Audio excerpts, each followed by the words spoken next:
Financially successful people focus on value, not price. They want to know how much it costs, only to make sure it's proportional to what they're going to get in value. Don't get stuck on price, get stuck on value. Do you shop on price or do you shop on value? I want to talk about bank fees, bank account fees. I want to talk about how to help you navigate selecting the best bank to give you the most value, to minimize the fees, and why you shouldn't be shopping by fees necessarily when you're picking out the financial institutions you want to bank with. So basically what I'm looking to do is to get you the maximum value for your banking relationship while keeping you from getting nickel and dime along the way. I want to give context on who I am for all those who may be new catching the content. My name is James Phillips. I am a career banker, a career financial services professional, 13 plus years at the time of this recording. I have an active state mortgage loan originator's license, active FINRA Series 6 investment license, active life insurance license, and small business certified, meaning that banking, cash flow, and lending, I'm helping small businesses from their inception all the way up to 6 and 7 figures and occasionally 8 figures in revenue. I also help consumers that are just starting out or working class, sometimes even poor, all the way up to 6, 7, and sometimes 8 figures in net worth. So with that being the case, you're getting this information and content from somebody who is knee deep in the space of banking and financial services, has a corporate career in banking, and also navigating and growing their own personal finances in a small business. So that having been the case, when we start to discuss banking fees, when we start to discuss, service fees, etc., when it comes to banking relationships, this is one of the most sensitive pain points that I notice a lot of the clients have that I deal with, whether it be on a personal or business side. And I want to start out by saying I totally get it and I totally respect it. At the end of the day, none of us are fans of fees, at their core, at the essence. That having been said, what I noticed the difference between those who are successful, financially speaking, with their personal finances or their small business versus those who tend not to be, are going to be those who look at fees in the proper context. Many of those who are shopping for financial institutions to do their personal or small business banking with, they tend to look at the number, the nominal aspect of fees, and they just compare, this bank has this much in service fees or fees for this service that I'm going to be using. This bank doesn't have any. Service fees being the most common example, believe it or not. And the reason that I lean on service fees is because that's like the core fee for the banking relationship itself. Like, are you going to be charged a service fee just to have that checking or that savings account or that business checking or business savings account? The service fee is kind of like the, foundational metric if you're doing enough banking with that financial institution, or if you're banking with a financial institution that really doesn't offer that much value, so they can't afford to charge you, to bank there. They have to have some kind of enticing or attractive, hook that they provide to the clientele that they're trying to reach. When you look and compare the financial institutions that don't have service fees versus the ones who typically do, there's a tremendous gap in value. And believe it or not, if you're shopping by price versus shopping by value, you're usually going to cost yourself more money. And a good example of that is going to be, think about your local or, credit union or local bank or community bank that doesn't have service fees for their checking account. A lot of times what ends up happening is some of those same services and features that you need on your checking account for it to be operable and to make sense to use in the first place, they're going to charge fees there because they don't have the technology or the infrastructure a lot of times to conduct those transactions more efficiently so they don't have to cost. So think about checking account A. Let's just say, it's like a Chase Bank or a Bank of America. And then you turn around and you have your local bank or local community bank, and they're all offering checking accounts. Bank of America, Chase Bank, they're going to want some kind of like relationship-based feature from you in order to waive or requirement to waive that service fee that they're going to have. And let's just say it's somewhere around $10 or $15 a month, if not. You turn around, you go to your local bank, local community bank or credit union, like, okay, I'm going to go bank over here. They don't have any minimum balance requirements or, other requirements to have a fee-free checking account. Cool. You go over there and you're somebody who, regularly does peer-to-peer lending. So let's think like Zelle or Venmo, etc.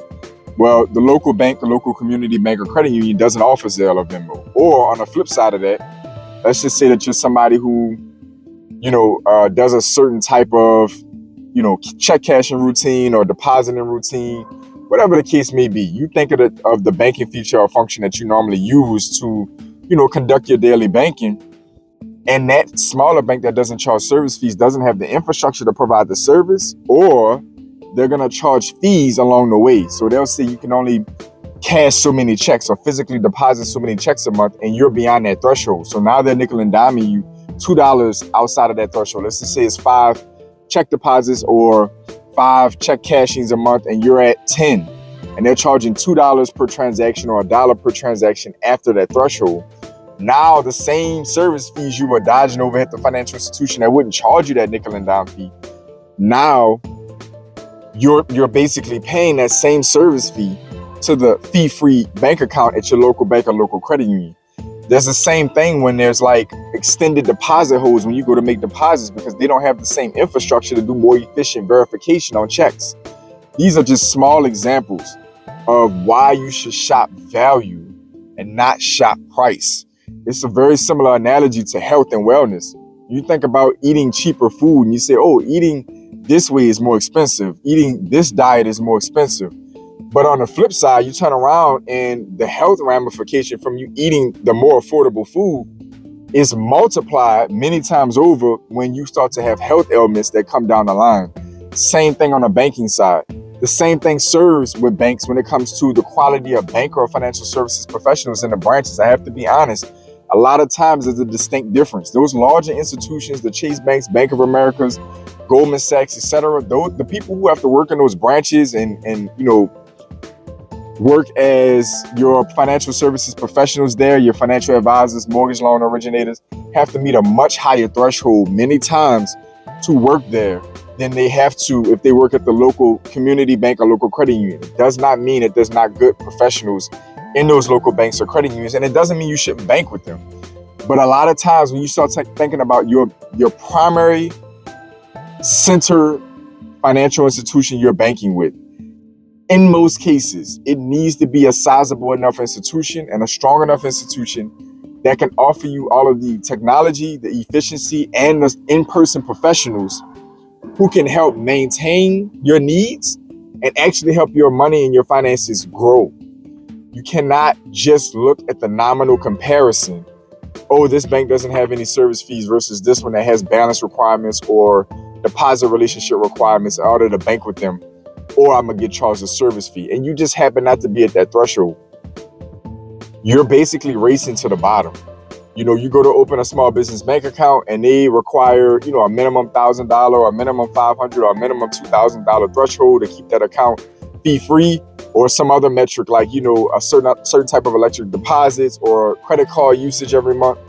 And that's above your pay grade, to say, and you decide to go to the local bank or credit union that doesn't have a balance requirement or a service fee minimum, but they nickel and dime you for all of the other transactions you need to conduct to make your business operate. This is where you have to start shopping value. This is where you have to start shopping, well, what type of transactions do I do? What's my intermediate to longer term plans for my business, and how could a quality banker or a quality financial institution scale up? A lot of these local credit unions and community banks don't have the scale to lend to you. They can't keep up with you when you reach a certain deposit level or a certain balance level. They can't service you anymore.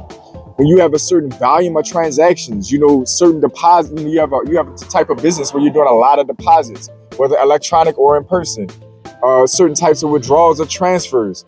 The things, the daily functions that make your personal or small business finances work, the local community banks, the local credit unions are not going to be able to service it. They don't have the capacity. And this is why the $10 or $15 flat fee at the larger institution or the, regional, super regional or larger top 10 big bank starts to make sense, even if you can't meet that threshold initially, because they're going to have the infrastructure to, for one, not charge you for every other transaction you do. And as your business grows and scales, or your personal finances grow and scale and your needs change, they can keep up with that. They can service that. You're going to pay a lot more on the back end for trying to run from service fees than you will by dealing with it on the front end. Even if for the first few months or maybe even years or so, you have to pay them. I promise you, in most cases, your particular miles may vary, your particular situation may vary, but many cases than not, having your primary bank, your primary ecosystem, your personal finance and banking ecosystem around at least one major financial institution, even if you can't meet their threshold, is going to be better serving for you. The next thing before I end this video, I want to put on context for you, those who've stuck through. There are many ways that many times you don't know you can waive those service fees if you don't actually sit down with that financial institution and talk to them. I help clients all the time that don't realize that their military benefits or their military connection can get them a quality bank account on the personal and small business side without minimum balance requirements and needs. It's the same thing with, sometimes those who work in other public service. If you're a teacher, a firefighter, a law enforcement, if you are somebody you may not realize that if you roll over a retirement account, or you may have a savings account somewhere else, there's other ways than just keeping a bunch of money in your checking account or having large deposits in your checking account to waive those fees many times over that you may not be aware of because you're not even trying. You're going online or you're hearing word of mouth, oh, they charge service fees. It's this much in service fees. And you're not even doing your own due diligence, and you're shorting yourself on a banking relationship because you don't even realize you probably qualify for some level of banking with that institution without a balance requirement because you meet some other metric that's not as publicly advertised or not as easy to find. Do your due diligence. Make sure that if I'm going to bank somewhere and I do wire transfers on a regular basis, or I do Zelle and Venmo transactions on a regular basis, and I'm going to run to somewhere that either can't conduct those transactions because they don't have the infrastructure, or they charge an arm and a leg for them because they're so small and inefficient that they don't have the capacity to do it efficiently, which means usually for cheap or for free. Very important. May not seem like the biggest topic in the world, but I'll tell you, as somebody who's helping clients on both sides every day, you'll be surprised how much money you're missing out. The quality of banker that can help you make, save, protect, preserve, or grow your money, or get access to much better capital at much better rates and terms, or the technology and infrastructure, the branch footprint, your ability to be able to travel, or if you have to evacuate, etc., and reach a branch somewhere else in the country other than your local community or your local region. Very important to look at the full scope and range of your needs, the foreseeable future of your needs, and if the banking relationship that you're choosing to have is going to service them. And this is mainly priority around your primary or secondary financial institutions. Now, we all likely are going to have those small nickel and dime relationships with our local banks and credit unions. These, payments going through there. Maybe we got an auto loan here or a credit card there. But I'm talking about like your primary direct deposit, primary business revenue, your primary banking relationship, or top two banking relationships, more times than not, are going to need to be quality, high, regional, super regional to high scale financial institutions in order to make sure that your needs are met now and the foreseeable future. Don't short yourself. Comment down below and let me know your primary institutions you're banking with. If you are banking with local community banks or credit unions and you're having a totally different experience, I want you to comment down below and let me know, what's working for you there. If you're somebody who understands the point that I'm driving home and you bank with, Chase, Bank of America, larger, even credit unions that have those service fees, you're meeting those requirements, tell me what value they're providing you that you couldn't get at your local bank or credit union. Comment down below. To all my pioneers, welcome back. To my new viewers, welcome in. I want each of you to keep supporting this channel so this channel can keep supporting you. You know how to do that. Like, comment, share, and subscribe. That's going to keep this channel growing so this channel can keep helping you grow. Other than that, I want each of you to stay focused, stay in motion. I'll see y'all soon.